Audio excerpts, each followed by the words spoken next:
As we all know, this year, 2020, is a leap year. And so we have 340 days left till the end of the year. From our history file, we recall that on this day in 1998, former United States President Bill Clinton, facing impeachment at the time, said, and I quote, "I want to say one thing to the American people. I did not have sexual relations with that woman, Miss Lewinsky," end of that. And on this day in 1861, the United States state of Louisiana seceded from the United States. It seceded from the Union. This action led to the American Civil War. And so on this day in 1980, Israel and Egypt established diplomatic relations. But what would the history behind us then, therefore, because we always like to bring you history, and being the last Sunday of the month, this day of January, it is to health concerns that we turn our attention. And prompted by history, we chose for topic cervical health awareness. But why? Somebody may be scratching their head and wondering. Some years past, the United States Congress designated January as Cervical Health Awareness Month. So this year, on Wednesday, January 22nd, that was last week, Americans marked National Cervical Cancer Awareness Month. As they did, we understood that nearly 13,000 women in the United States are diagnosed with cervical cancer each year. And of that 13,000, 4,000 die from the disease. The good news, however, is that the disease is virtually always preventable with vaccination and appropriate screening with PAP and HPV tests. Our experts will tell us what those terms mean, or what those summary, or what is it now? What those abbreviations mean. Thank you. We will quickly sound a note of reassurance in a way and turn to late Dr. Martin Luther King Jr., whose birthday was on January 15 and whose holiday was celebrated last Monday. And we quote from him, as he said at his time, quote, "Faith is taking the first step even when you don't see the whole staircase." And talking about cervical health awareness, and given that reassurance we just gave you, we say, dear women, fear not, but do not wait to see the whole staircase before you go for a checkup. Yes. Hold on to your faith. Take that first step before things become irreparably and irreversibly worrisome. That way, you will ensure that your cervical health is taken care of before something worse happens. As the Buddha advises, quote, "To keep the body in good health is a duty. Otherwise, we shall not be able to keep our mind strong and clear," end of quote. This is so because, as the Buddha also added, quote, "Without health, life is not life. It is only a state of languor and suffering, an image of death," end of quote. We surely do not want things to get to that stage, so we surely do not want the lack of knowledge in these things to lead to regrettable and regretful situations. We surely do not want you, or anyone else for that matter, to be in desperation when a pap smear or an HPV test could arrest the situation before it becomes an emergency. We say so because we are aware that cervical health will keep away cervical cancer, which experts tell us stares every woman, especially those over the age of 30, squarely in the face. As has been Africa Online Media Corporation's mission from inception, we inspire through our live broadcasts and sharing of ideas on our WhatsApp wall to provoke healthy ideas and discussions of topics that touch on our daily lives, to motivate all of us, to instigate development through meaningful and well thought out ideas that build us up, not tear us down. So do not hesitate to zoom in during the next 90 minutes or so as to join the discussion. Be a discussant, come on board. Let silence not be your take. No, cast out silence, join the discussion. Cervical health awareness is certainly one of those important health issues that should merit our collective concern. So, ladies and gentlemen, let us join the show and let the discussion begin. And we're going straight to Sylvia. She says she is somewhere in the great state of Texas. So, Sylvia, welcome back to the show, and I hope you are feeling 100% better than you were at the beginning of the year. Yes, I am, and thank you so very much, Docs. Thank you very much, Rev. It's good to see you guys again, and I'm very happy to be back on the program.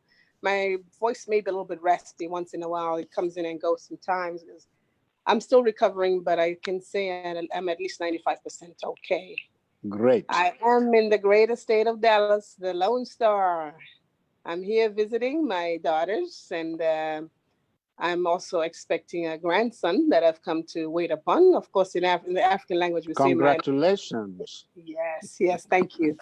That'll be my fourth grandson. I got 2 granddaughters, and I'm going to have 4 grandsons. So okay. I'm a very rich woman. I'm a polygamist, and I got 4 little husbands. Good for you. Yes. All right. That said, we welcome you. Just hold on. Dr. Adeline Nukuna has just zoomed in from the great state also. Actually, the first state. The first state. Oh, she's been on. She's been on from the great state, the number 1 state, the first state, the great state of New Jersey. Dr. Nukuna, you're welcome back to the show. Happy New Year. Oh, Delaware. Sorry. Don't let him get away with it, Dr. Nukuna. Don't let him get away with it. A slip of the tongue. Sorry. Okay, Dr. Nukuna, you're welcome on board. It was just a slip of the tongue. Thank you very much. Thanks. Hey, Dr. Adeline. Hi. Okay. Hi, so let us start by pricking your brains to find out what is cervical health all about. On cervical health, basically during this month of cervical health, the main focus is on cervical cancer, and a lot of talks, are focused around there. But like I indicated in my write-up on Africa Online yesterday, I also would like that as we talk about cervical health, we should spend a few minutes also addressing other issues that face the services of women that warrant further evaluation. So yes, cervical cancer is a big component of cervical health, but there are also other components of cervical health that I would like for us to touch on this afternoon. Surely, since you are the expert in the house, please just go ahead and list those so that we can engage in the conversation, knowing exactly what we're talking about. Okay, in addition to cervical cancer, obviously we're going to spend a lot of time talking about cervical cancer this afternoon, but I also like for us to talk about cervicitis, talk about cervical insufficiency, which play a big role in obstetrics, and also, talk about cervical polyps, which also plays a role in gynecology. And mind you, cervical cancer and cervicitis are gynecologic problems, although sometimes obstetric patients can also have cervicitis. Cervical insufficiency is usually an obstetric problem that can sometimes resolve from other causes, one of which can include treatment for cervical abnormality.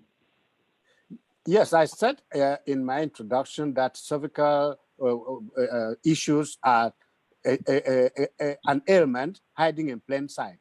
How does a woman or whoever may have it know that they have this condition, whether it's cervical cancer or all those other things you just mentioned? Okay, let's focus on cervical cancer, and then we can talk about the other condition a little later. So how does a woman know that she has cervical cancer? I'd like to backtrack. Before it gets to cervical cancer, there is cervical abnormality, which means an abnormality in the cells of the cervix. So it does not jump from being a normal cervix to a cancerous cervix. It starts by exhibiting certain abnormalities, or what we call dysplasia, that will eventually become a malignancy. And how does a woman know that they have this? Unfortunately, we really do not have any symptoms, of cervical dysplasia. We, however, can have certain symptoms that are highly suggestive of cervical cancer. And this is usually in women who have actually developed cancer itself. But for a normal, healthy woman, it is not possible to exhibit certain signs or symptoms that indicate that there might be some abnormalities in the cells of your cervix. So how does a woman know that? A woman only knows that by getting their routine cervical screening. Again, I repeat, a woman only knows that if they go routinely to see their gynecologist provider or the primary care provider who actually screens them for cervical cancer. This, therefore, emphasizes the importance of making sure that every woman goes for their annual routine gynecologic exam. Now, cervical cancer screening is not done on an annual basis because there's recommendations and guidelines that we follow, but going for your routine screening is extremely important. That is how a woman will find out if there is need for concern. That said, while you were away, we have in the house Sylvia. She's currently visiting in the Great Lone Star of Texas, and I believe she has a question for you or a contribution of her own to make before engaging in the conversation. Sylvia? Yes, thank you so much, Doctor. You just gave me what I call deja vu. I did have cervical cancer myself. Not, not too many people know that about me because when it comes to my health, I'm a very private person. And yes, they did find me with dysplasia. I had my last child when I was 29. And then at 36, I was diagnosed with that. So it became, for some reason, it was not a nightmare, so to speak, but it was something that was new to me. And I was very, very much interested in finding out exactly how I got it, what caused it, and what did I do wrong. So when I was going for my pap smear, I was one person who hated them pap smears. Not sure why, but I tried to avoid them as much as I could. So suffice to say, when they did find me with that dysplasia, they did do a routine check, and then they told me that it hadn't yet spread, like throughout my whole area. They just gave me, I think they said there was 4, like the 25-cent coin sizes or something like that, and then a few which were a dime. So they gave me a certain time period, which they told me to come back, and I did. And they did you call it not an autopsy? What's it called? A biopsy. They did a biopsy. Blood of Jesus, not an autopsy. No. Thank you. They all have that. Amen to that. Amen to that. Thanks. They all have OC at the end. So that was the first word that. So anyway, after they did that, they did a colposcopy. Is that what they did? A colposcopy? Yes. Yeah. No. They scraped me. They did a scopy first, and then they told me to go home. The first one, they just like looked inside, and then they told me to go back and come back. I think was it 6 weeks? I can't remember. It's been a while anyway. So they told me to come back. It's like telling me come back in 6 weeks or something like that. So when I came back after that 6 weeks, then they did the biopsy. They did. It's a thing that looks like it's got a hook in, like a little wire. It's a lip. It's a lip procedure or a cone biopsy. There you go, lip procedure. Yes, where they scraped me from the inside. So after they scraped, they did it when I was alive. There was no anesthesia. There was no nothing. It was live. Right. So that pain was so excruciating that when they were done with me and they told me to come back, guess what, doctor? I didn't come back. No. I ran as fast as I could. And every time I saw that phone ringing from the doctor, I would cut her off. That was not good. Those messages, I blocked them on my phone. I didn't want to receive nothing from them because every time I would think about my gyne, even though she was female, I started getting scared of her. So after, I think 18 months, a year and a half later, I started feeling, how can I say, some discomfort, like, when you're ovulating, there's that certain feeling that we feel just below our stomachs, just above the vaginal area. I don't know what you call that area, doctor, you know better. So every time I tried to stand up, it would feel like there's a weight inside me and it would hurt and I would stop in my tracks and, like sit down or pause for a minute. So then the doctor called me for the last time and she threatened me that if I didn't go in, she's going to cease being my guy. I need to find me another guy. So now that took me inside. So after that happened, I went and they looked inside and she said, Lord, I don't know what you've done to yourself, miss. This thing has spread like wildfire. And right now you have two choices. We either do another LEAP procedure or we remove your cervix. Because if we don't do the one of these two, young lady, it's going to spread and you're going to die. And I was a young mother. I was 36. So, of course, I chose to have my uterus removed. But while they were going in there, I asked them, I said, can you check and see if my ovaries have been affected or are affected in any way, fashion or form? So she says, yeah, sure, we can do that. So I told her, I said, if they're not affected, can you please leave them alone? Because I have 4 daughters. And you never know what God blesses us with. Sometimes maybe one of my kids may not be able to have a kid, or one of my relatives may need, my eggs or something. So I asked them not to remove them if they were not infected. But if they were infected, for them to remove them. So fortunately, when they went in, the ovaries were good, which I still carry. But they did remove my uterus. They gave me a hysterectomy. And here I am today, alive and able to talk about it. So my advice to my sisters and to you husbands and brothers and sisters and aunts that are out there, if you are a married man, please encourage your wife to go and see that guy. It's imperative. I am living testimony. The healing was not that easy. I want to make it very, very, very well known. The healing is not easy. And the psychological trauma that you go through or the psychological effects that you have are not easy to deal with. So those of us who are scared of going to the gyne, I'm telling you today, I'm speaking from experience, go for your annual pap smear. That Reverend will Pram. save you. Yeah, okay, yeah, Dr. Adeline. I kind of like what Sylvia has just said, and thank you so much for sharing your story, because every story like that inspires many people out there. Just a few things I would like to highlight from what you just shared. For all our sisters who are listening out there, our sisters, our daughters, our mothers. First, I'd like to reiterate, like Asong said, the American Cancer Society actually estimates that there are over 12,900 new cases of cervical cancer in the United States, as was statistics in 2015, and 4,100 deaths from the disease. Now, like Sylvia said, you have to go for your annual urine exam so that in the event that you need cervical screening, it is done. Most cases of cervical cancer occur in women, in 2 groups of women. Again, most cases in 2 groups of women. Number 1, either in women who never had screening, or number 2, in women who were inadequately screened.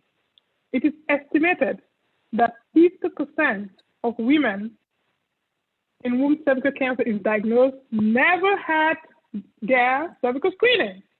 Now, that is alarming. Another 10% have not been screened within the preceding 5 years of their diagnosis. So this emphasizes the importance of screening. So it is very critical, and it has been reported in the United States, there has been a decrease in over 50% in the incidence of cervical cancer in the past 30 years, just because of cervical screening. So it is very important that every woman goes and gets their screening. And we're going to get into when screening starts. Again, it's extremely important. So I just wanted to highlight those very important points that came from our sister Sylvia testimony right here. Thank you very much, Dr. Nukuna. I wanted Reverend Pam to give us a prayer to that testimony from Sylvia before we continue the conversation. It's part of the conversation anyway. So Reverend Pam, are you there with us? Of course, I'm here live. I know you are. Sister Sylvia, you always amaze me. Just listening to you, my whole body was just, I thank God for your life, because you're one woman who is compassionate about our women, our people, and you don't mind sharing your stories. And I thank God for bringing you on this show to co-anchor with me, Asong.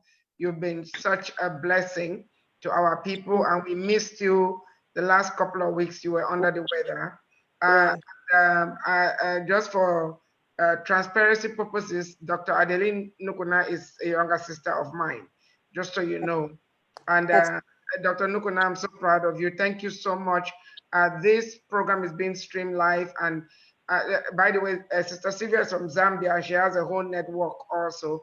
So your sharing your knowledge is going to go beyond the WhatsApp or our 3,000 followers on Facebook. I want you to know that, you know.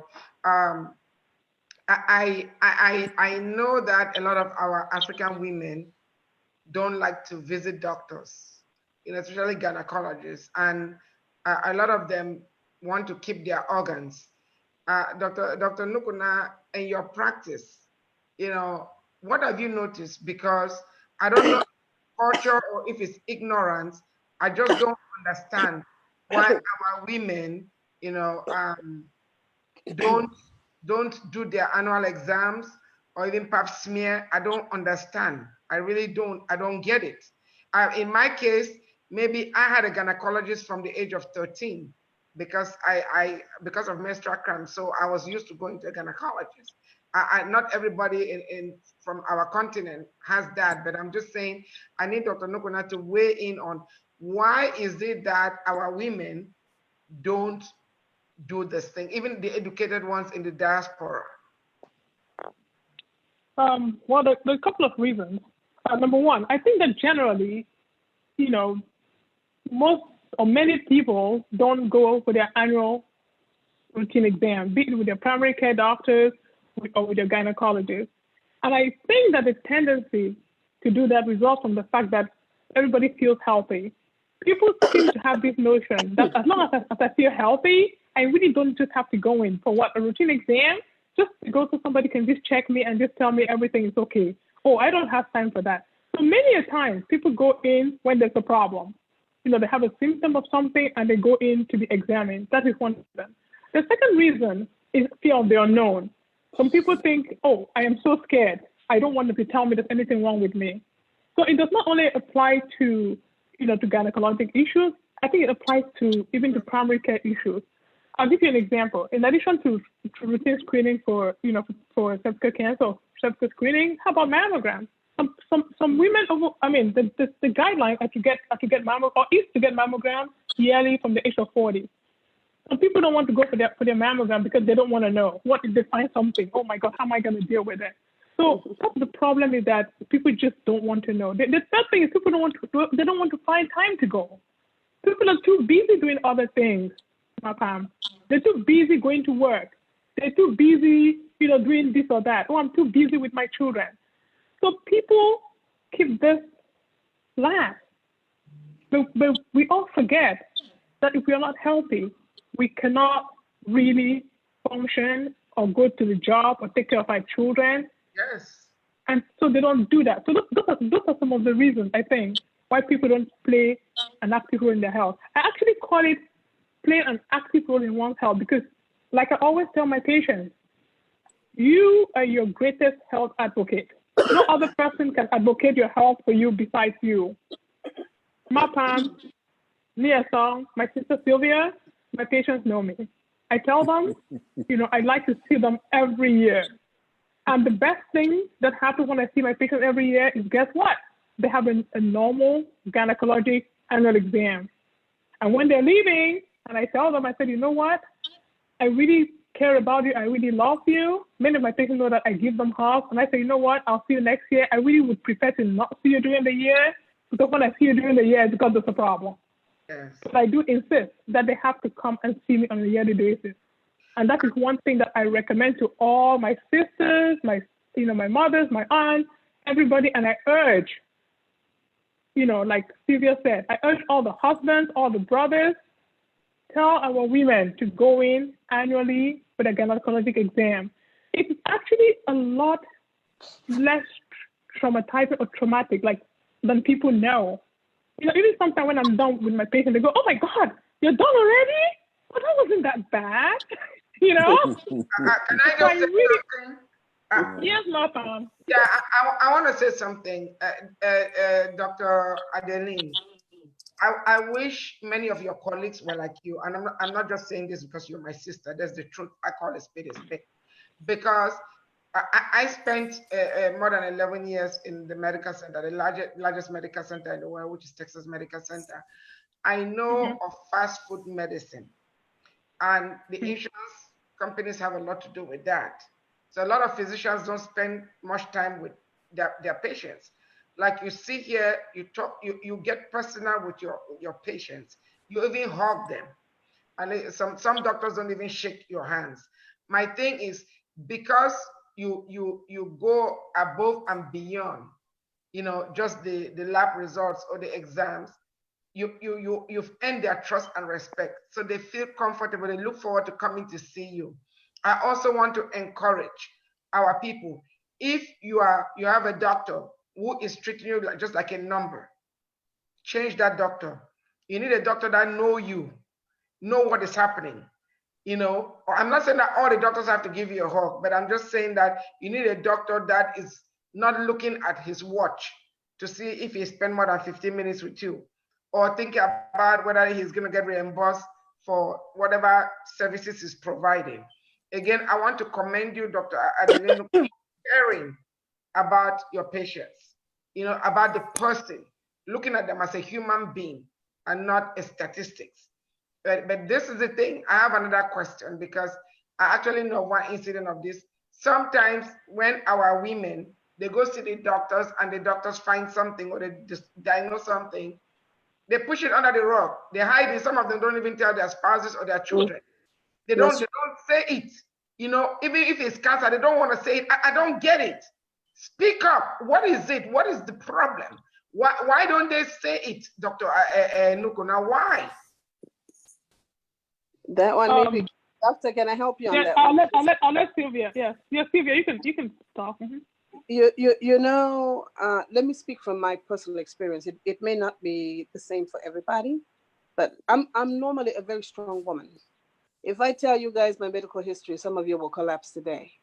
I've been through it, been there, done that, and it has not been easy, but here I am, I'm standing testimony.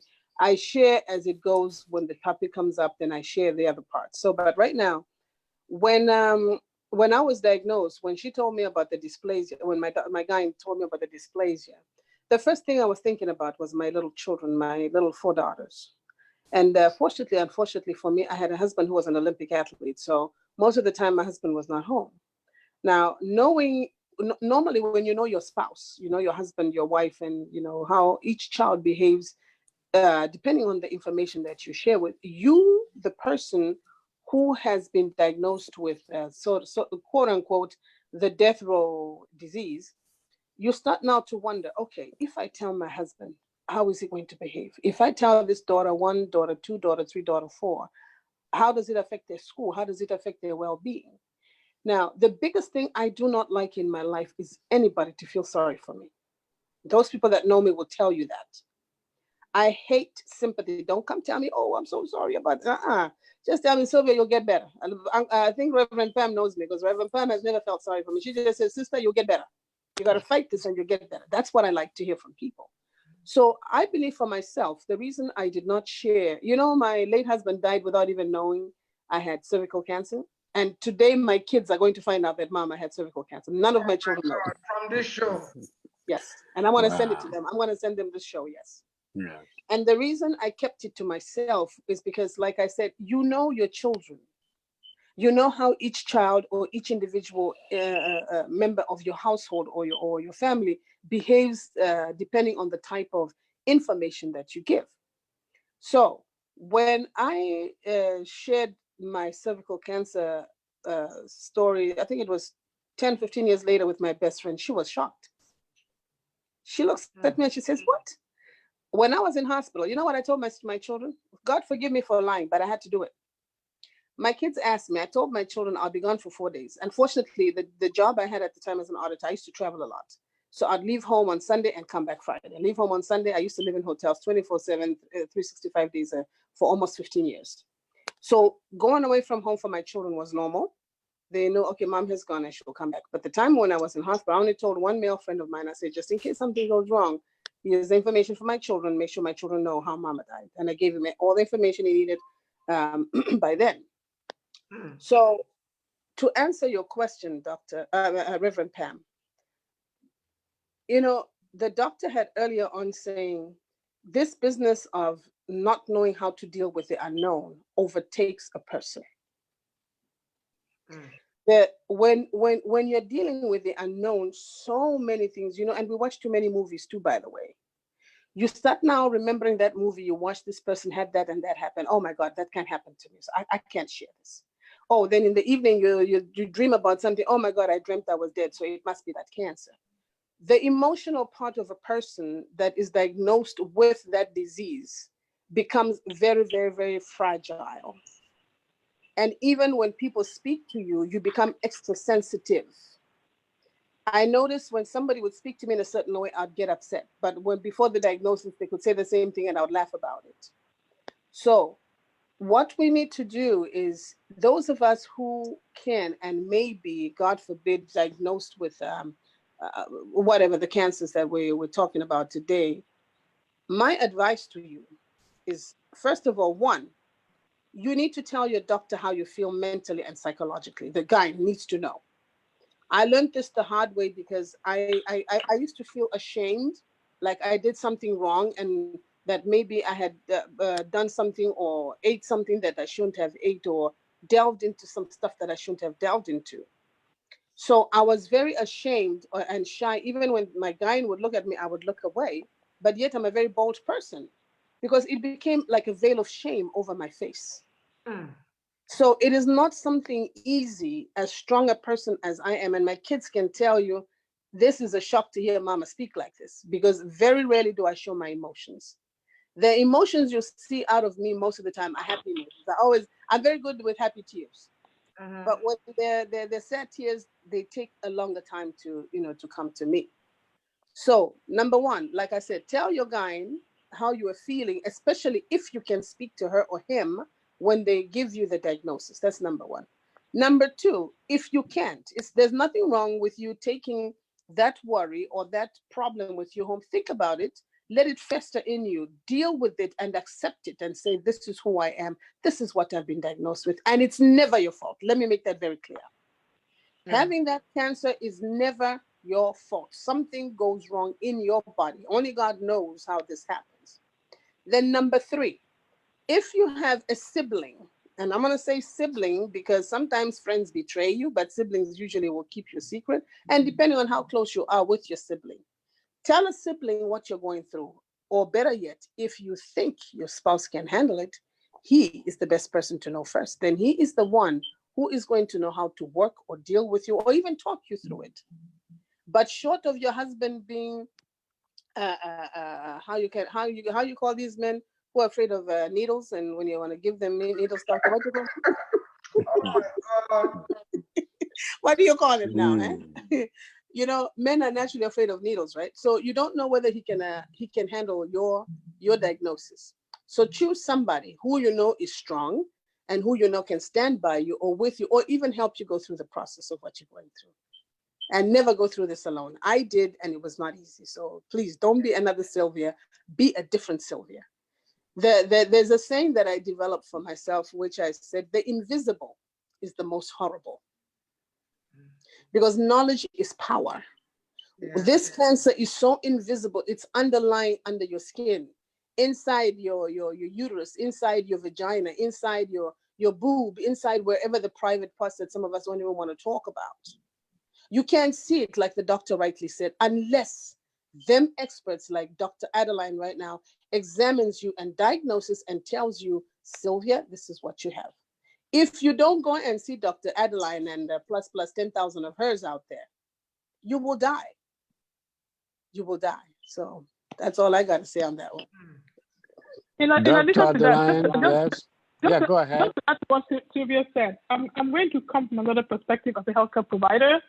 I really encourage everybody who has, and I'm going to backtrack after my answer because we're talking so much about cervical cancer, but I think we also have to, remind people that it does not go from being a normal cervix to, cervical cancer. But before I do that, just to add to what Sylvia said, I think that from a health provider's perspective, I really encourage you to share this information. And I'm not saying you should go out there and get on a microphone and broadcast it to the world. I think that you can share it, and I really encourage you to share it within reasonable boundaries. And I'll give you my reasons. Number one, cervical cancer is not hereditary, and I'm grateful to God for that. So I just want to put it out there. It is not hereditary. That is why everybody should go and get their annual exam and get their cervical screening done, because you can really prevent this. This cancer is preventable. So, but for the sake of those cancers that are hereditary, like breast cancer, I encourage my patients to share this, and I'll tell you why. Because when it is hereditary, a mother should tell her daughter. A woman should tell her sister. A grandmother should tell her daughter and should tell her granddaughter. And I say this because it is hereditary and we have checks and balances in place. Certain genes have been identified, for example, the BRCA mutation. And when we have cancers that are hereditary, that is floating in families, we like for family members to be tested.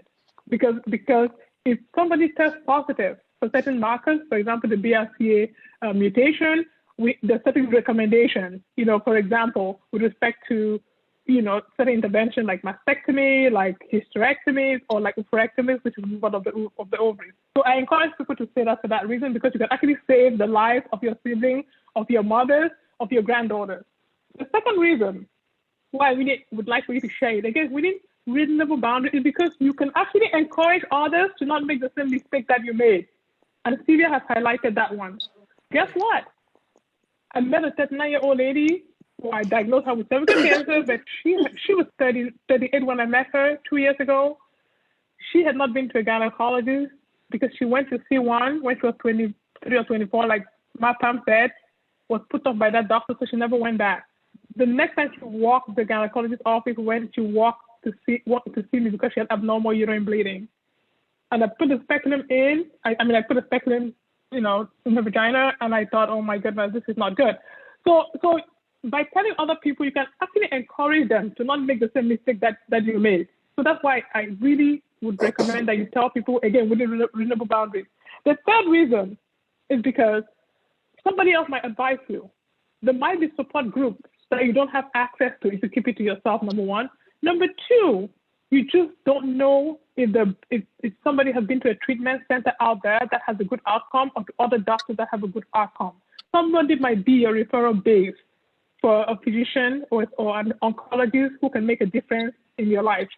The fourth reason, again, this is a strictly personal reason, and I'm not, again, respectfully to agnostics, our viewers who are agnostic, people pray for you. Whatever happened to prayer? Yes. You don't have to broadcast it to the world. Yeah. I believe in, again, this is personal, I believe in miracles. Miracles do happen. Yes. I have experienced miracles in my life. I've experienced healing in my life. So whatever happened to prayers? That is the best medicine that we have.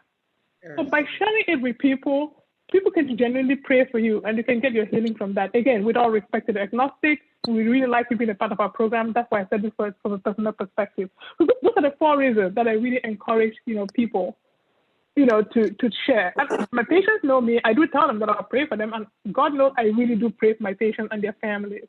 I bring them to the Lord. Yes, Dr. Nukuna, just before Sylvia asks that question, there's something I was expecting to hear from you. Is this disease contagious? That's a very good question. That's a very good question. The good news is that it is not contagious, right? But that's what I wanted to hear. That's what I wanted to hear. But I'm going to tell you. So men. Well, I'm going to stop some of that. Let's get back. But I can tell you that. Sure. I'm sorry, Niaso. It's okay. Good question, Niaso. I have to laugh at I can tell you. Doc, I have to laugh at Niaso because now he's giving me a piece of this potato. I'm the only man in the house, so I don't know. I know what I'm doing with 4 women. He doesn't have a stomach. I know. So anyway, let's talk about this. Dr. Nukuna, go ahead. This is, it is caused by a virus that is called human papillomavirus, referred to as HPV for short. HPV is usually necessary, although it is not sufficient for the development of cervical cancer. HPV is actually a sexually transmitted virus. it's an STI, so it's a sexually transmitted infection. So I just want to put it out there. Although it is not contagious, it is transmitted sexually. Okay. Which now brings me to making a comment about, being sensible and STD prevention, right? So yes, it is caused by HPV. So some HPV strains are oncogenic, which means they cause cancer. Some do not cause cancer. There's so many HPV strains out there. Some cause cervical cancer, some cause cancer of the rectum, the throat, and the mouth, right? Now, the way the screening for cervical cancer is set up, you do have what we call cytology, which is popularly referred to as the pap smear, but we also, in certain population or age groups, I should say, screen for HPV. And the reason we say that is because there's certain HPV strains that are high risk. We call them high risk HPV types that are notorious, for causing cervical cancer. So yes, in a certain age group, we do test for HPV as well. So I just want to say that. So when you go for your screening. Yes. Okay. Yeah. Let me ask another question. Yeah. Well, just a minute. Yeah, Sylvia, I'll get back to you. Just another question, because when we men hear pap smear, we begin to wonder, what is this pap all about? You've already given us what HPV means, so let us know what pap means, so that we get, because that young woman on the streets of Kitwe in Zambia or on the streets of Molondo in Cameroon will not know what PAP is all about or what HPV is all about. So continue to hammer on those terms, given what they mean. Okay, so basically a pap smear, I described this as a cytology. Pap comes from Papa Nicolau, right, which has to do with the person who kind of invented all this. So basically, in my language, I call it cytology. So what is that? I'll tell you how it is done, right, Nelson? And all my viewers and all those women out there who have not been to a GYN doctor, again, it is not meant to be a traumatizing experience. Okay. Every GYN doctor really should be gentle during the process. So you go to the doctor's office, you're on an exam bed, they put your legs up in what we call stirrups, right? The woman moves down to the edge of the bed, and then you have what we call a speculum. Yes, like you're giving birth. A speculum is basically a device that is inserted in your vagina. The speculum normally has 2 leaves. So it's inserted in the vagina and the leaves are spread open. The reason that is done is because it's supposed to give you a good view of the vagina. It's supposed to expose the woman's cervix, gives you a good view of the cervix, and then you collect your sample. Now, typically, in my practice, I use a brush and I use a spatula. So you get your brush, you put it in the cervical canal, which in medical language is called the endocervix. So you collect some cervical cells, right? And then you use the spatula as well after that to collect extracervical cells. You now put it in a liquid medium, which you then send to the laboratory, right? In a special medium that is sent to the laboratory. Now, when you're doing your pap smear, it's not just going there and collecting the sample. While you're doing it simultaneously, you're also looking at the cervix to see if there are any abnormalities that you see. And abnormalities can be cervicitis, it can be cervical polyp, it can be, other normal findings like cysts, which are normal. You're also looking at the vagina that is way up by the cervix that generally people don't have access to unless the men are there putting speculum and looking at their wife's cervix and upper vaginas. But so while you're doing that, you're also getting a good view of the lady's vagina just to make sure that you don't have any abnormal findings, right? And so when you're done, you collapse the leaves of the speculum and you pull it out. Again, it's more than just the vagina and the cervix. You also look at the vulva, the external vulva, and the non-cervix. So basically, your job as a gynecologist is to examine the woman, make sure the vulva looks normal. While you're there, look at the urethra, is there anything abnormal? And while you're doing your pap, also look at the discharge that the woman has. Because the discharge, the color of the discharge, and the odor, if there's any malodor, that could also give a clue as to whether there's something wrong or not. Not necessarily with respect to cervical dysplasia or abnormality, but with respect to infection. So that's what it is. Okay. Did I answer your Sylvia, question? Yeah, 101. Yeah, it did. Thank you very 101. much. Yeah, that's it. Pap smear 101. Thank you. 101, yes. Yes, Sylvia. Having said that, in as much as it's good to go for your exam and do your cervical screening, I want to stress the importance of follow-up. I'm really appreciative that Sylvia shared her story with us. There was a time when she was lost to follow up out of her choice. I have to stress the importance of follow-up. Just because your pap smear is abnormal does not mean you have cervical cancer. Just because your pap smear is abnormal does not mean that you will end up getting cervical cancer. However, if your pap smear is abnormal and you do not follow up to get appropriate follow-up care and management, then you could and will end up with cervical cancer over a period of time. So I don't want to scare the women out there. Please go for your pap smear, because sometimes these abnormalities are mild. Sometimes they're moderate and sometimes they're severe. Now, depending on the level of abnormality and also depending on your age group, we have guidelines in place that are put forth, by the American College of OBGYN, as well as the American Society, that manages cervical cancer and pathology, to be able to follow up. In some cases, all you need is just a repeat pap smear in 12 months. In some cases, you might have to get what our sister Sylvia got. You might have to get a lip or a cone biopsy. So it's important for you. Just because you have an abnormal pap, please don't get scared. It doesn't mean that you're going to get cervical cancer. But if you do not take care of it, it's going to progress. So the key there is screening. Question.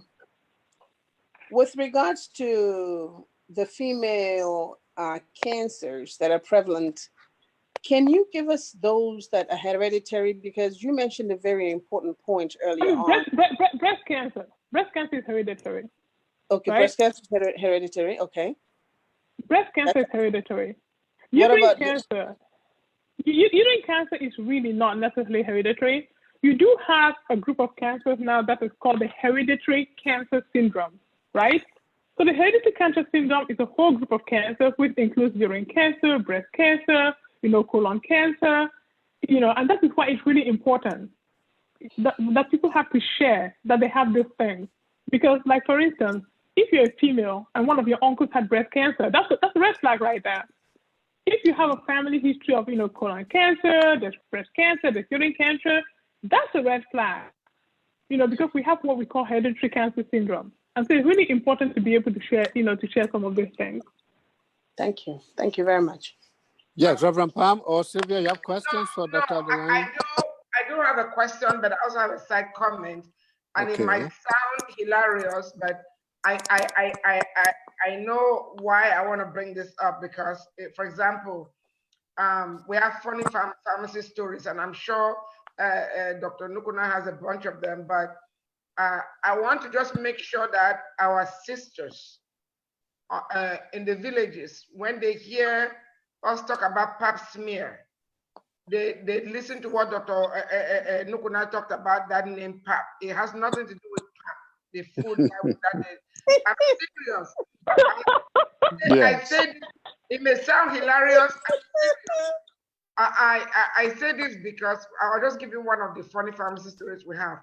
You know how when you go get maybe amoxicillin suspension for your child, or any suspension, or they say shake well before you shake yourself. Actually, a patient that instead of shaking the medicine, the patient was shaking themselves. Before you, another one was apply locally, and the patient called and asked if that they are going out of town, should they apply the medication? Because they look hilarious. Believe me, because it's a pap, Oh gosh. So we want to make sure these people are not thinking about the pap that we drink. They eat. That's right. But my question for Dr. Nukuna, there are some patients, especially some of our sisters and brothers, and we're not saying this to make anybody look bad. On Africa Online, our motto is to raise awareness about issues that affect Africans and Africa, and seek solutions to those issues and progress from there. So this is an issue that affects people. That's why we're bringing it up. But we have some sisters that when they have a hysterectomy, they stop going to gynae. They feel like they don't need any. Oh, okay, that's a good question. Yeah. Yeah. So please, Dr. Nukuna, I want you to weigh in on that, because this is happening with our sisters, not just on the continent, but also in the diaspora. I'm talking about educated people. So I would like for you to address that. Yeah, Reverend Pam, I'm so glad that you asked that, my Pam, because that only pertains not only to our sisters, but only to all many women out there. Like I even see with my patient on a day-to-day basis, right? Yeah. So that brings me to the point of when we start doing screening for cervical cancer, and then when we stop doing screening, because a hysterectomy actually plays a role in that, right? Or, a hysterectomy makes provisions or makes certain provisions. So cervical screening starts at age 21. So all our mothers out there, our fathers out there, if your daughter is 21 or 22 and has not had their first cervical screening, you need to call the GYN provider or primary care providers who do cervical screening and make an appointment for them, because it starts at age 21. I'm not saying STD testing, that's not what I'm saying. Every sexually active female, even if you're sexually active from 11 or 12 or 13, that shouldn't even be happening. But if it does, you have to get your STD screening. I'm referring to cervical screening. It starts at age 21. Now, it ends at age 65, except for certain population of people. And that's where the hysterectomy comes in, Mapam, that you're talking about. So the guidelines, right, is that for women who have had a total hysterectomy, no screening is necessary. Okay. But except, are you with me? And Yeah. this We applies sure are. only. Yeah, this applies only to women who have had no history of abnormal past before. That is, it applies to women who have had a hysterectomy who do not have a cervix, who had a total hysterectomy. Let me backtrack. A total hysterectomy, they don't have a cervix. If you've had a hysterectomy and you still have a cervix, guess what? You still have a cervix, you must get a routine screening. If you've had a total hysterectomy, which means that your cervix was removed, then no screening is necessary only if you do not have a history of what we call CIN2, and your gynecologist will explain that to you, CIN3, adenocarcinoma in situ, or cancer in the past 20 years. So I'd like to repeat that. Dr. Nukuna is not saying that, don't go and say, you know what, Dr. Nukuna said, I have a total hysterectomy, I have a hysterectomy, I don't have to go to get my pap. That's not what Dr. Nukuna said. Dr. Nukuna said that if you have a hysterectomy, that means your cervix is still in place. Yes. You must get your routine cervical screening. If you have a total, hysterectomy, that means your cervix was removed.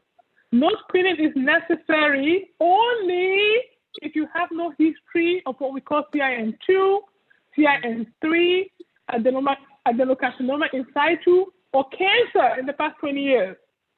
If you've had any of this and you've had a total hysterectomy, you must still go for your routine screening. I just want to make that clear. A lot of women get confused and they think, I had a hysterectomy, so I'm not going back. No, that's not what Dr. Nukula said.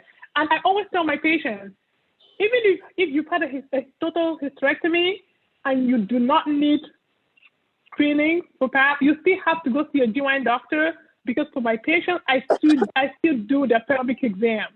Yes. Even in those patients, I still do my speculum exam on them. I still do a pelvic exam. And like I tell my patients, when Dr. Nukuna, do I really have to come next year? I say, yes, you have to come, unless you want to tell me your husband is looking up there.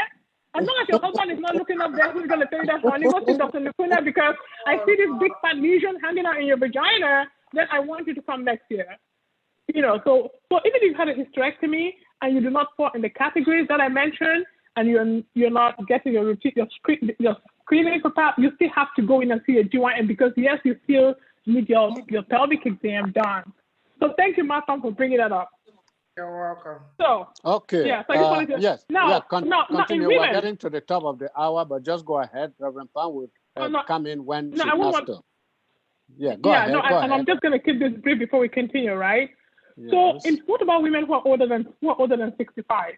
Now, for women who are older than 65, no screening is necessary after that the person has had adequate negative prior screening results, right? Now, if you're older than 65, right, and you've had any of this history that I'm going to mention right now, and you're older than 65, you have to continue to get your pap smear. So if you're older than 65, and you have a history of what we call CIN2. Again, the GYN will break this out for you. You know, CIN2 is one of the pathology findings that we get. If you have a history of CIN2, CIN3, or adenocarcinoma in situ, you know, you should continue to get your age-based screening for a total of 20 years after spontaneous regression or appropriate management of this condition. So I just wanted to make that clear, you know, for all the people out there. So if you're over 65, you know, I'm really happy to say that for some of my patients, I'm even trying to explain to them the rationale as to why they shouldn't really get their PAP again when they're 66 or 67. You know, Dr. Nukuna, but I want it. So I kind of spend a lot of time educating my patients, you know, about that. I'm going to let Reverend Pam take over because the top of the eye is coming. But, you know, one of the things that I wanted to talk about, you know, Nia Song and Sylvia, is I think it's important for us to touch on HPV vaccine. Because I think that is one thing I'm going to encourage every parent to make sure that their children have the HPV vaccine, because this has decreased the incidence of cervical cancer. But we're also going to see the effect of this vaccine in terms of reduction in cervical cancer after we have widespread vaccination over a period of about 20 years. You know, that's what the estimate is. But, you know, but let's touch on that a little bit after the hour. Okay, thank you so much. I know that there is concern about that vaccine, so we'll be certainly not going away without discussing it. So Reverend Pam, over to you. Take the ball and play as much as you can and let us know what is coming up for next week. It will be the first Sunday in February. Okay, no, I won't be playing much. Our tax expert just joined us. Sister Solange, your video is not on, but I don't know if you can put your video on. But before I bring her up to talk about our sequel for next week, Dr. Nukuna, just a couple of things. I know you talked about, so we can see you, Reverend Solange. Okay. I know. Oh, there she is. Hey. Good afternoon. Good afternoon. Yeah, Dr. Nukuna, I know you talked about this vaccine thing. While the announcements are going to be going, I want you to think about this. There's been so much negative publicity about vaccines in Africa. So many allegations about people trying to sterilize African women. Yeah. It's been going around. I want you just to think about that. And I'm not saying we should not talk on it. We need to discuss the HPV vaccine, but I also want you to incorporate that fear, because if we're trying to encourage people to do this, they need to think about the source of the vaccine. They need to decipher the news. There's so much fake news. You know, some of you saw. Anyway, I don't want to go into politics, but there's so much news going out there. Again, so the vaccine. When we're talking about it, let's see how to debunk some of those myths about vaccines, especially for women, sterilizing African women. I want to welcome Reverend Solange. She's our tax expert, and the last time she was on the show, I think that was December. You know, there was a request to do a sequel because we know that I think January 31st is the last day for people to issue 1099s or W2 and W9s. And so a lot of our people will be filing taxes this coming week and next week. And so I'm going to hand over to Reverend Solange to announce what we're going to be doing starting tomorrow, which is about taxes. I know it's going to help a lot of people. And by the way, on that program, she volunteered to do the Taxes for Africa online for free. So thank you again so much. You don't know how much it took off of me, because that was something, one of the things I used to do. So now I don't have to do it anymore. Thank you so much. God bless you, bless you. And we hope that many people will come to that shop, you know, from listening to that, you know, I mean, amazing and enlightening a program that we did, and you're about to do a sequel. So, Solange, over to you to talk about what we're going to be talking about this week. Hello, everybody. Sorry, I'm running late. I've been away for a couple of days for Christian retreat. I just got back. Reverend Pam called while I was still driving. Thank and you. I just got in. Yeah, welcome back. Welcome Sorry, back. We're happy just to a see sad, you. it's a sad day. Well, I lost one of my favorite athletes. Yeah, Kobe Bryant. Yeah, Kobe Bryant. Yeah. So I'm not really With his daughter, you know, personal. his daughter died too. His daughter was on that flight too. That is the sad part, him and his daughter. I don't want to Yes. think about what the wife is going through right now. Mm. But nonetheless, hello, everybody. Again, this is Reverend Solange, pastor / accountant, and you name it, counselor, etc., etc. And as discussed, I think that was like 3 weeks ago, we're going to do a sequel on tax matters. Okay, so I think we'll do it first week of February, because I know throughout this week, till the end of February, people will be getting their W-2s and we'll have questions. And during the week, we can also discuss it on the forum. If anyone has any question, I can answer it to the best of my ability, as I always say. Like in every profession, I don't claim to know it all, but I think I'm one of the best. You know quite a bit. You know quite a bit. I'm one of the best out there, so I answer them to the best of my ability, Yes. as much as I can be of help. And then come next week, I'll come on the show and interact face-to-face with whoever has a question relating to tax matters in the United States, especially. Okay. Okay, thank you very much for that. April 15th. Yeah, it's so great because, as you say, April 15th is the last day people have to file their taxes in the United States. So, the knowledge is available. You are ready to share it. We are very appreciative of that. Thank you very much, Reverend Pam. Yeah, for free. Yeah, that's right. Oh yeah. That's what people pay. She gets paid for this. She actually teach other people how to run tax schools. So we are very grateful, you know. And anyway, there's some other things that she has promised. I don't want to broadcast it on this air. After she does it, then I'll broadcast it. So just for the record, I don't have to do the taxes anymore for Africa Online. Okay. Now I see there is everybody's S except myself. Okay. No. Well, there's Sylvia. There's Solange. Okay. Now from Solange to Sylvia. Maybe you have a question for our tax expert, even though we're not yet there. No, actually, I don't, because the last time we were online with her, she exhausted quite a bit of information, and Reverend Pam and myself did throw quite a few questions at her. And fortunately, before we would even ask a question, she was already talking about what we were thinking about. So technically, for me, I'm clear with her. I'll just use her services if I have to. Thank you very much. And Solange, we're talking cervical health awareness, because it is the month. It is almost the month is almost over here in the United States. But we have our health expert with us, Dr. Adeline Nukuna. Yes, she was very, very enthusiastic when I called her. You wouldn't believe, just yesterday, to say that this is the topic we're going to be discussing. And she was driving back to Delaware from New York, but she was able to do a posting and then follow up with today's broadcast. Now, Dr. Nukuna, this 3-tier question: how long does a typical pap smear last?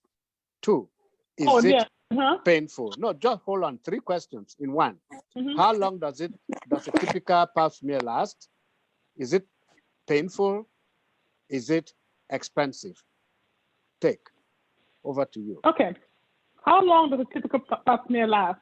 I'll rephrase it and say, how often do you have to get your pap smear done? I like to say cervical screening, because there are 2 components: there's the pap, which is the cytology, and the HPV screening, right?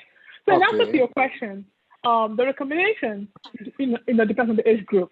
So for people who are 21 to 29 years of age, they get the pap or the cytology alone. They don't get the HPV testing. They get the cytology alone every 3 years. Now, depending on what the result of the cytology is, we could go on to check for HPV testing, of HPV, depending on the result of the cytology. But the straightforward recommended screening method for somebody who is between 21 and 29 years is cytology alone every 3 years. Having said that, Dr. Nukuna is not saying that you should not see a GYN doctor every year. Yes, you must go every year for your GYN exam. However, a pap smear will not be collected until every 3 years, as long as the pap is negative. That's the first thing. In women who are aged 30 to 65 years of age, we do what we call co-testing. Co-testing means that we do the pap, again, which is referred to as a cytology, and we also test them for HPV. In this population, this is actually the preferred method of screening. This population, if you do co-testing and cytology, and both of them are negative, we screen them every 5 years. Yeah, so there you go. So it lasts every 5 years. If a GYN provider chooses to do only pap smear or cytology alone in this age group, we do it every 3 years. So for women aged 30 to 65, if you do HPV and cytology co-testing, which is the preferred method, it's every 5 years. If you do cytology alone, it is every 3 years. But in circumstances where there's an abnormality, the frequency changes. So if somebody has an abnormal pap, depending on the level of abnormality, we have guidelines in place. Sometimes we might have to repeat it in 12 months. Sometimes we might have to right away do what we call a colposcopy. You know, so we're just talking about, you know, cases that they're negative. For instance, if somebody has a negative pap and a positive HPV, then we have guidelines in place. Then now depends on which of the HPV strains were positive. If it is one of the high risk types, like HPV 16 or HPV 18, right away we jump in and we do a colposcopy. If, however, HPV 16 and 18 are negative and they have a positive other high risk HPV test, we can wait and repeat the pap in 12 months. But please, I beg you, don't worry about all those little things I'm saying. Your job is just to show up and get it done. When there's an abnormality, it is our duty as your very caring gynecologist to be able to advise you and proceed with the next step. So don't worry about whether it's HPV 16 or 18. Just show up and get your pap smear done.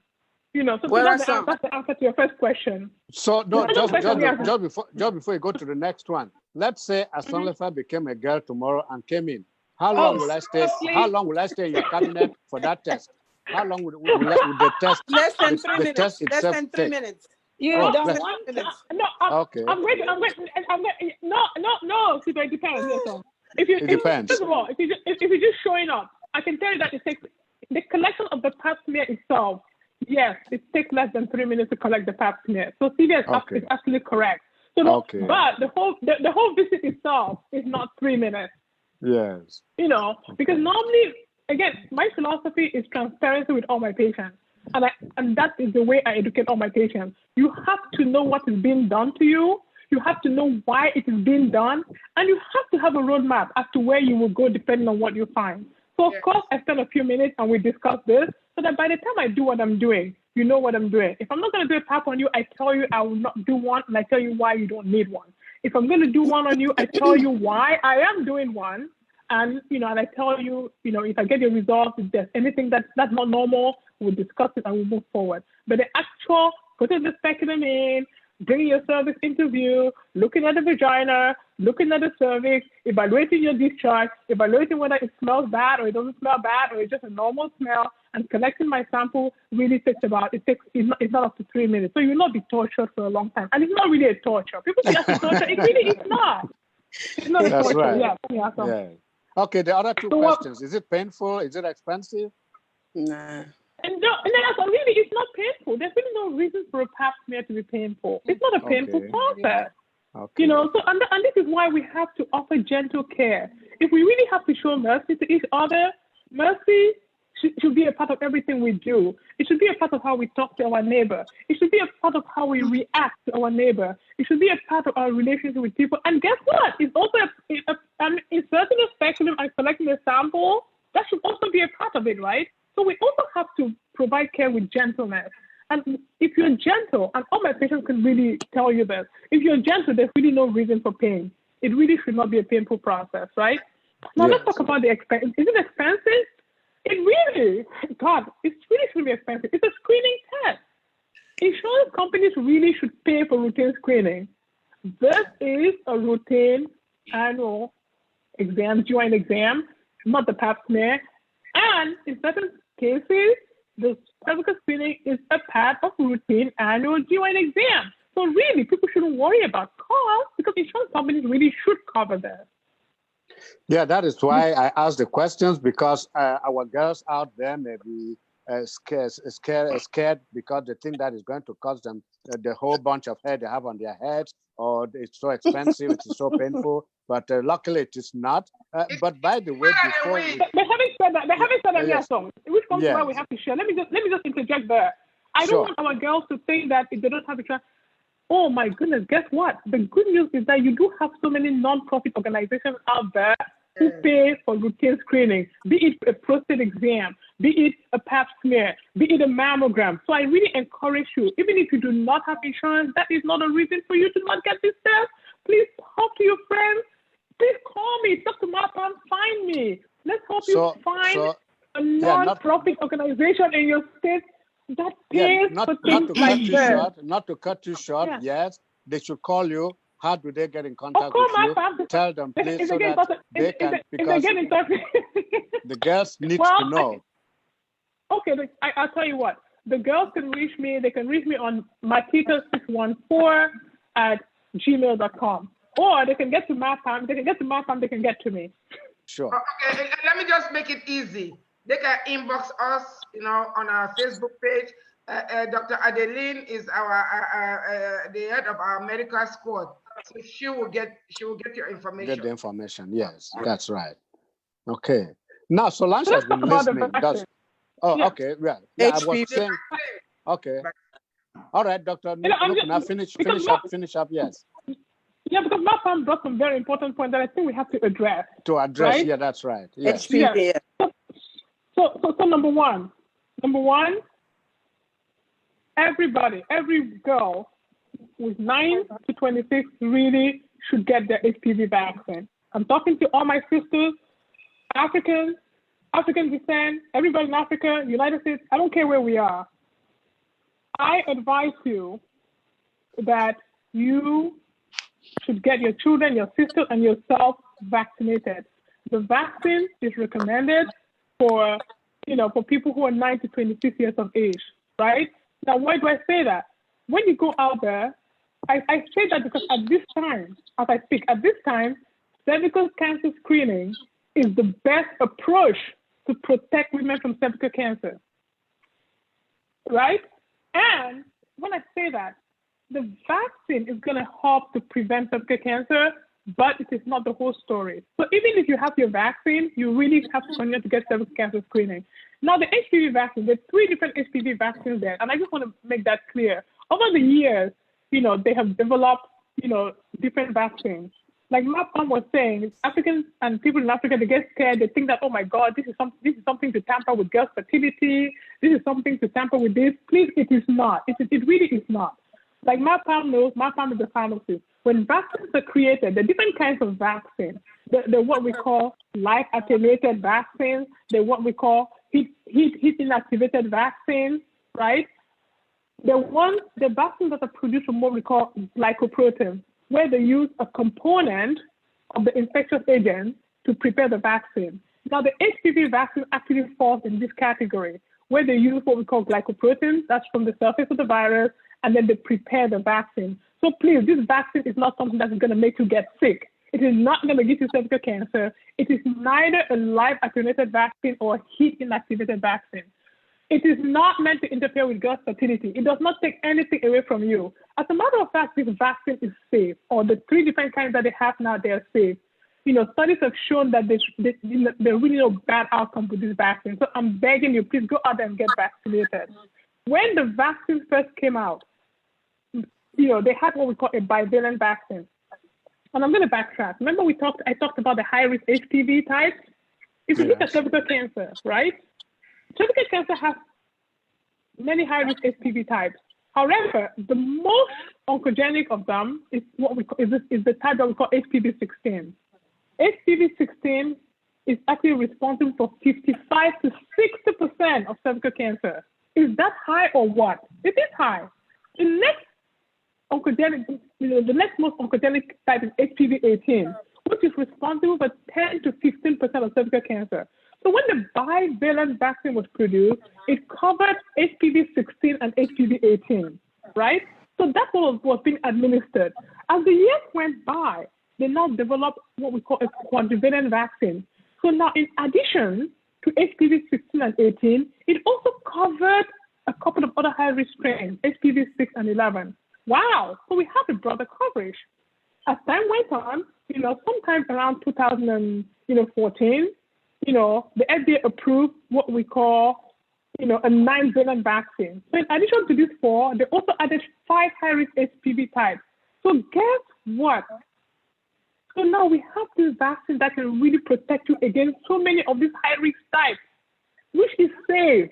It is not meant to interfere with anybody. So please go out and get this vaccine. But I must end that even if you get this vaccine, remember that cervical cancer screening is the best approach to protect yourself against that. I have a question, Dr. Adeline. I have a question. Yes, Solange, go ahead. It's pap smear necessary for someone that's not sexually active? Oh, guess what? Yes. I know I'm asking. How do you do pap smear to a girl of maybe 22, 23 that's a virgin? The reason I say yes is because, you know what? If you look at it, and we know that HPV is a sexually transmitted infection that causes cervical cancer. So yes, you are correct. If somebody is not sexually active, they're not going to contract HPV because you don't drink it from water, you don't get it from a toilet seat, right? So they're not going to contract it. But there's one thing I'm going to tell you to learn from my experience. What I safeguard against is complacency. Because as I've seen it in my practice over the years, sometimes once you tell people this, the next time they're going to have sex once, they're like, you know what, I only had it once. So guess what? I don't even need a pap. That really breeds complacency. So in the strictest sense of the word, HPV is an STI. If you're not sexually active, you really can't contract it, so you don't need a pap. So that's fine. But once you've been sexually active, you must really get that pap smear because honestly, I tell you, HPV is a very common STI that is floating around. So you can have sex once and still have it, just like you can have sex once and still get HIV or chlamydia or gonorrhea. What I want to counsel against here is complacency. Okay, can I just make something clear to our people on the continent? When Dr. Nukuna is talking about STI, she's talking about sexually transmitted infections. So we just want to make sure people know that's what she's referring to. Thank you, Mapa. I mean, we bring me to the other point because I'm looking at the time and it's 5:19, so I'm only going to take 2 minutes to say this. Okay, because go ahead. I'm getting really excited. I hear you. It is very important. Because God knows I have a passion for women's health. Now I have such a passion for women's health. Oh my goodness. I breathe it, I sleep it, I do it. So I'm getting excited about this. But in 2 minutes, I'm going to tell you, now that we're talking about these STIs, there are also other conditions of the cervix. That number one, we talked about cervicitis. I did mention it, And so cervicitis is an inflammation of the cervix. Guess what? Which can be caused by infections. Those infections can be varied. They can be what we call, bacterial vaginosis. But guess what? They can be chlamydia and gonorrhea. So guess what? If you're out there and you're sexually active and you're not using protection and you have multiple sexual partners going from one to another, and you start having a malodorous vaginal discharge, make sure you find your way to your gynecologist's office because you might have a cervicitis that has resulted from this infection. If you are not treated, you're going to end up with PID, which is pelvic inflammatory disease. And guess what? This is what we have to worry about because it can actually make you infertile. It can create a problem with fertility. So it's not the HPV vaccine. It's actually your own doing. The second thing I want to talk about is cervical insufficiency. And hopefully in the future, we can delve into some of these topics because guess what? Cervical insufficiency is a condition of the cervix in obstetrics where there is pregnancy loss without labor or contraction in the second trimester. That is a very big problem, in obstetrics. That is a condition of the cervix. It is called cervical insufficiency. It used to be called in the past cervical incompetence. The third thing is postcoital bleeding, right? When people, every time they have sex, they bleed. They come to my office, oh my God, Dr. Nukuna, I can't have sex without bleeding. So guess what? Several different things can cause postcoital bleeding. So if you're experiencing postpartum bleeding, just don't sit there like my patient saying, oh, I thought it was because my husband was too rough. Oh, my husband is too big. And they're really happy telling me that. Guess what? It's not just because the husband is too big or whether he was too rough. Sometimes it can be an indication of a problem. Postpartum bleeding can have several issues. It could be trauma, it could be infection, it could be because of cervical polyp, it could be because of cervical dysplasia. And in some cases, it is just idiopathic. So that's another thing that has to be addressed. And of course, there's what we call cervical polyp. So cervical polyp can cause abnormal bleeding. So again, this is some of the things. I just don't want people out there to think that cervical health is all about cervical dysplasia and cervical cancer. It is a lot more than that. Mm-hmm. Okay, Reverend Pam. No, I am just so grateful to God because we will never know exactly how many women's life would have been impacted by this show. Dr. Nukuna, your passion is palpable, and I am just grateful to God. Later on in the year, we're going to do a show on women's health in general. And you've been faithful for more than 2 years. And our sisters need to hear it from a sister. You see what I'm saying? We don't need somebody who doesn't sound like us telling us. And next time they will see your face, they will see that you are Black, you are African, you're not Chinese. Yeah. That is telling them all these things. Right. I'm serious. This is so important because a lot of women spend their time taking care of their husbands, their children, doing double shift. I'm talking about even professionals and they don't make the time to go to a gynae. This is so important. I'll let Sister Sylvia. Yes. Listening to you, Dr. Adeline, I wish I had known you when I was in my 20s. I don't think I would have had that hysterectomy and all this stuff, because from what Reverend Pam has also explained about your bedside manners, that you have excellent bedside manners. But nonetheless, it's just a pleasure to know that there's such passionate doctors as yourself, even though, yes, we're all chasing the mighty dollar, but you have expended your time with us today for free. You have given us counsel and information for free, which we know you normally charge for.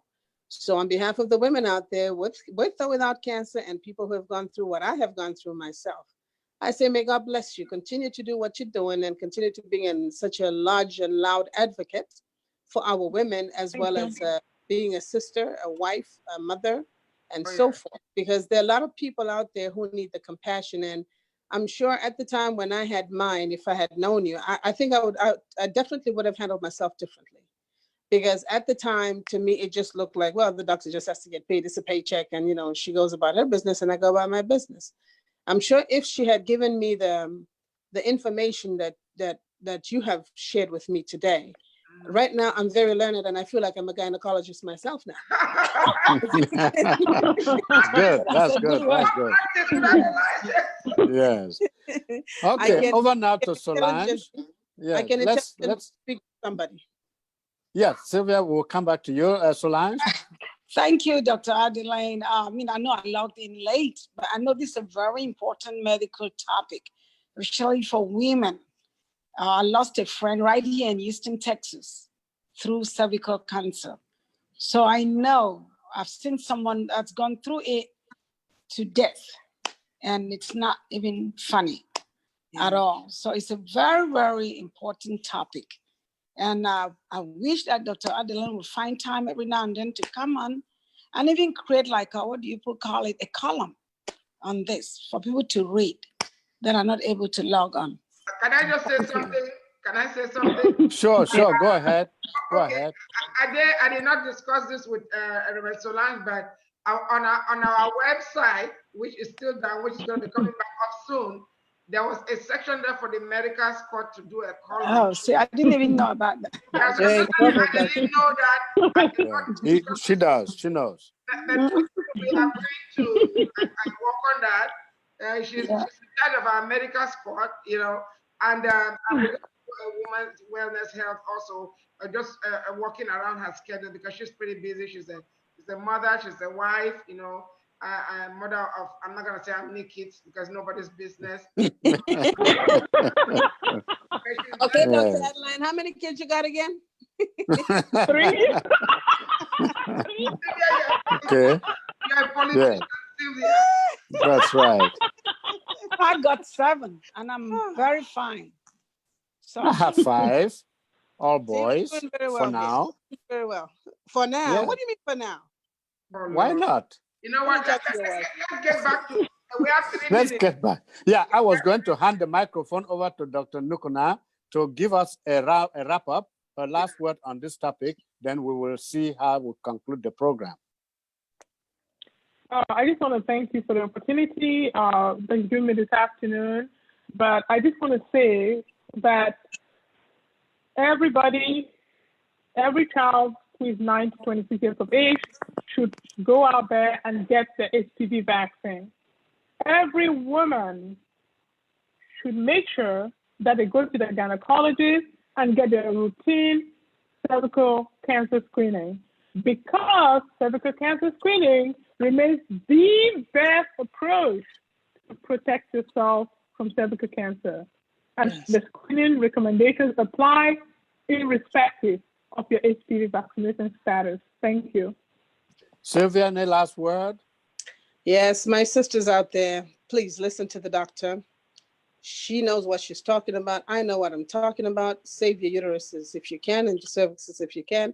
Go for that annual pap smear, or if it's biannual, triannual, quarter-annual, whatever it is the doctor tells you, you cannot self-diagnose. Go to that doctor, get your pap smear done, get your mammogram done, so that we keep ourselves healthy as mothers, wives, sisters, and children. Thank God bless you.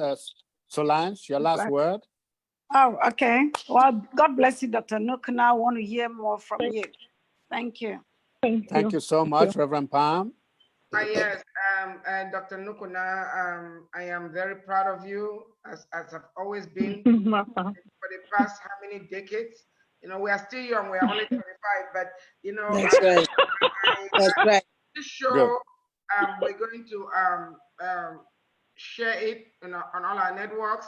And Cecilia, thank you for sharing your personal stories. I hope your daughters will not be offended by you not by finding it out on this show, you know, about They'll what be you okay. do. But thank you for sharing that. And Sister Solange, we are looking forward to the best tax advice next week. We are going to, I'm also going to post this show on the forum. Dr. Nukuna, Yes. thank you again. And Aniaso, thank you for your faithfulness. And I just want to encourage all our sisters out there, please take care of yourself and heed to the doctor's advice. Yes. Thank you so much. Thank I will you. close. God bless. Yeah, please don't go away yet. Don't go away yet. you. Let's conclude on this from China. We know what is happening in China. Ivory Coast Health Ministry says health officials are dealing with a suspected case of coronavirus in the country. An unnamed student who returned to West Africa from to Ivory Coast from Beijing, the capital of China. She came back on on Saturday, and she is undergoing further tests after showing flu-like symptoms. So this thing is it's already in all the continents. Unfortunately, the coronavirus, we hope that it does not become worse. So please, the Chinese are building a hospital. They want to have it up in 6 days. So they want to contain that in Wuhan province of their country. That said, thank you all, Reverend Palm, Sylvia, Solange, Dr. Adeline Nukuna. It has been a pleasure, and please take care. Let's have a good week and come back next week. During the week, we'll post the topic. Weigh in, please, if you can, on taxes, so that together we get more out of our special guest who will be with us next Sunday. Goodbye now, and thank you all. Happy week. Happy week. Happy. Thanks.